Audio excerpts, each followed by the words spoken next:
నేను స్పష్టంగా అధికారులకు, ఇరిగేషన్ అధికారులకు, అగ్రికల్చర్ అధికారులకు, మున్సిపల్ అధికారులకు, మొత్తంగా కలెక్టర్లకు నేను ఆదేశాలు ఇస్తున్నా.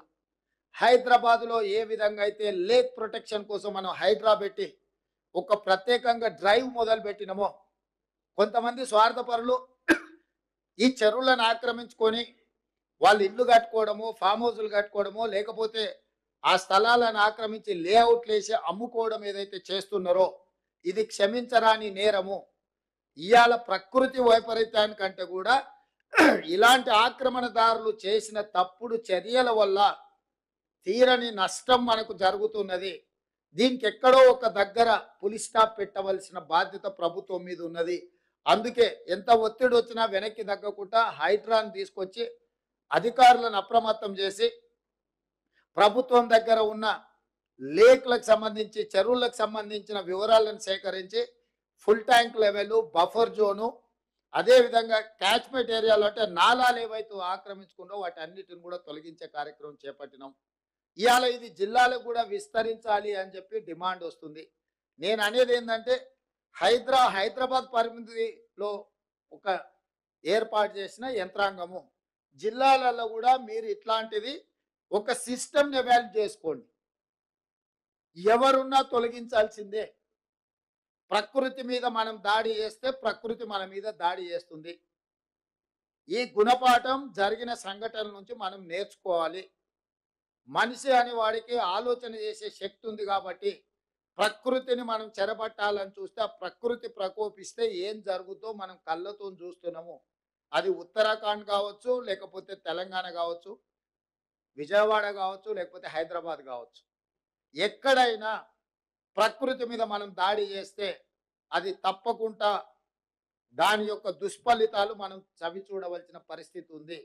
అందుకే నేను స్పష్టంగా అధికారులకు ఆదేశాలు ఇస్తున్నా. నేను ఎంక్వైరీ కూడా ఆర్డర్ చేస్తా. రాష్ట్రం మొత్తం మీద కూడా చెరువుల ఆక్రమణ మీద స్పెషల్ డ్రైవ్ చేపడతా. ఎవరైనా వాళ్ళు ప్రజాప్రతినిధులు అయి ఉండొచ్చు, లేకపోతే ఇతరులు అయి ఉండొచ్చు, లేకపోతే సమాజంలో బాగా ఇన్ఫ్లుయెన్స్ ఉన్న వాళ్ళు అయి ఉండొచ్చు. మీరు ఇట్లాంటివి ఏమైనా చేస్తే మీరే స్వయంగా వాటిని సరెండర్ చేస్తే అది మీకు గౌరవంగా ఉంటుంది, ప్రభుత్వానికి వెసులుబాటుగా ఉంటుంది. అట్లా అట్లా కాకుండా ఏదైనా జరిగితే మాత్రం ప్రభుత్వం కఠినంగా చర్యలు తీసుకోవడానికి వెనక్కి తగ్గదు. ఏ ఒత్తిడి వచ్చినా ప్రభుత్వం తట్టుకోవడానికి సిద్ధంగా ఉన్నది. ఇట్లాంటి విషయాలలో ఎక్కడ కూడా ప్రభుత్వము వెనక్కి తగ్గదు. కాబట్టి ఈనాడు ఈ చెరువులకు సంబంధించి, కుంటలకు సంబంధించి, కాలువలకు సంబంధించి, నాలాలకు సంబంధించి స్పష్టమైన చర్యలు తీసుకోవాల్సిన అవసరం ఉన్నది. అందుకే కలెక్టర్ గారికి నేను ఆదేశాలు ఇస్తున్నా. మీ పరిధిలో ముఖ్యంగా మహబూబాబాద్లో ఈ చెరువుల ఆక్రమణ కూడా అధికారిక రికార్డులను మీరు ఒకసారి సమీక్షించుకొని ఈ ఆక్రమణలకు సహకరించిన అధికారుల మీద కూడా చర్యలు తీసుకోవాల్సిన అవసరం ఉన్నది. దీన్ని కూడా దృష్టిలో పెట్టుకొని వరంగల్ మీద కూడా ప్రత్యేకమైన దృష్టి పెట్టేది ఉన్నది. ఎందుకంటే చిన్న వర్షం వచ్చినా వరంగల్ పట్టణం అంతా ముప్పుకు గురవుతుంది.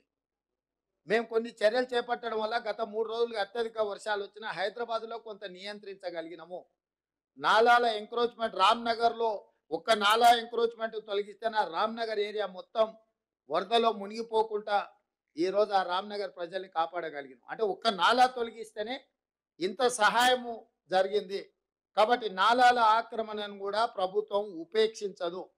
మీరు కూడా జిల్లాలలో, నేను ఇవాళ మహబూబాబాద్ వరంగల్కి చెప్పట్లేదు, తెలంగాణ రాష్ట్రంలో ఉన్న అన్ని జిల్లా కలెక్టరేట్లకు ఈ నుంచి నేను ఆదేశాలు ఇస్తున్నా. మీ ప్రాంతాలలో ఎక్కడైనా చెరువులు కానీ నాలాలు కానీ ఆక్రమించుకుంటే మీరు మొత్తం వాటిని లిస్ట్ అవుట్ చేయండి. కోర్టులలో ఏమైనా పెండింగ్ కేసులు ఉంటే ఆ కేసులను కూడా పరిష్కరించుకోవడానికి ప్రత్యేకమైన న్యాయవాదులను నియమించుకోండి. ఉమ్మడి రాష్ట్రంలో కంటే కూడా గత 10 సంవత్సరాల ఈ దుర్మార్గాలు విపరీతంగా పెరిగిపోయినాయి. అధికారాన్ని అడ్డం పెట్టుకొని అడ్డగోలుగా ఇట్లాంటివి ఆక్రమించుకున్నారు. నేను నిన్న ఖమ్మంలో తిరుగుతుంటే ఎవరున్నా అక్కడున్న మాజీ మంత్రి ఆక్రమించుకొని మొత్తం కాలువలే ఆక్రమించుకున్నాడు. ఆ నీళ్ళంతా ఖమ్మం ఊరి మీదకి వచ్చి పడి ఖమ్మం ఊరంతా మునగడానికి ఆ మాజీ మంత్రి గారే కారణం అని నాకు ఫిర్యాదు వచ్చింది. వీటిని వాస్తవాలను పరిశీలించి దాని మీద కఠినమైన చర్యలు తీసుకోవడానికి అవసరమైన చర్యలు చేపట్టాలని చెప్పి రెవెన్యూ మంత్రి గారికి సూచన చేసిన. కలెక్టర్ గారికి కూడా, ఖమ్మం కలెక్టర్ గారికి కూడా నేను ఆదేశాలు ఇస్తున్నా. దాని రిలేటెడ్ ఇష్యూస్ ఏమున్నా అవి హైకోర్టులో ఉన్నాయా, లోయర్ కోర్టులో ఉన్నాయా, ఇతర శాఖల దగ్గర ఏమైనా మేనేజ్మెంట్ జరిగిందా, ఆ కబ్జాలకు సహకరించిన అధికారుల మీద చర్యలు తీసుకోవడానికి అవసరమైన చర్యలు తీసుకోవాలి. ప్రభుత్వం నుంచి అనుమతి తీసుకోవాలి.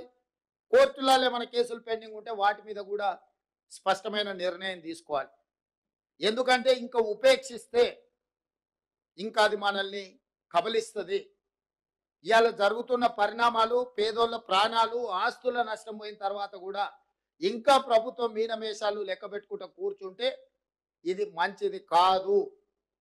కాబట్టి నేను స్పష్టంగా మీడియా మిత్రుల ద్వారా తెలంగాణ రాష్ట్రంలో ఉండే అందరు అధికారులకు నేను ఆదేశాలు ఇస్తున్నా. ముఖ్యంగా చెరువులను ఆక్రమించుకున్న ఎంతటి వారున్నా తొలగించాల్సిందే. దీనికి మొదట నివేదికలు తయారు చేయండి. హడావిడి చేయడం వల్ల ప్రయోజనం లేదు. పకడ్బందీగా నివేదికలు తయారు చేసి ఆక్రమణలు గుర్తించి అవసరమైతే కోర్టు నుంచి అనుమతి తీసుకుందాం.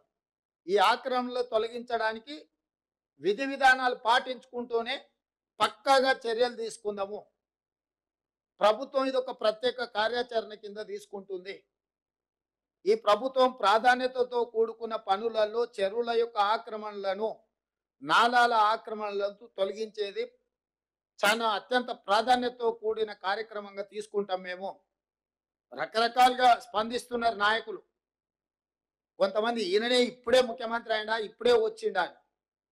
అవును నాయన, నేను ఇప్పుడే ముఖ్యమంత్రి అయినా, ఇప్పుడే అధికారం వచ్చింది, అధికారం పేద ప్రజలకు ఉపయోగిస్తున్నాను. నేను ఇన్నాళ్ళు మీ చేతుల అధికారం ఉండి మీరు ఆ ప్రభుత్వంలో మీరు మంత్రిగా పనిచేసి మీరు ఆక్రమించుకుంటుంటే కళ్ళు మూసుకొని ఉన్నారు. ఇప్పుడు నేను కనీసం చేయాలనే ప్రయత్నం చేస్తున్న కొంతమంది నాయకులు మాట్లాడుతున్నారు. నేను వాళ్ళ పేర్లు ప్రస్తావించదలుచుకోలేదు. ఎందుకంటే ఇది కొంత ప్రజలు ఇబ్బంది పడుతున్న, కష్టపడుతున్న సందర్భం. పెద్ద రాజకీయాలకు తావియదలుచుకోలేదు.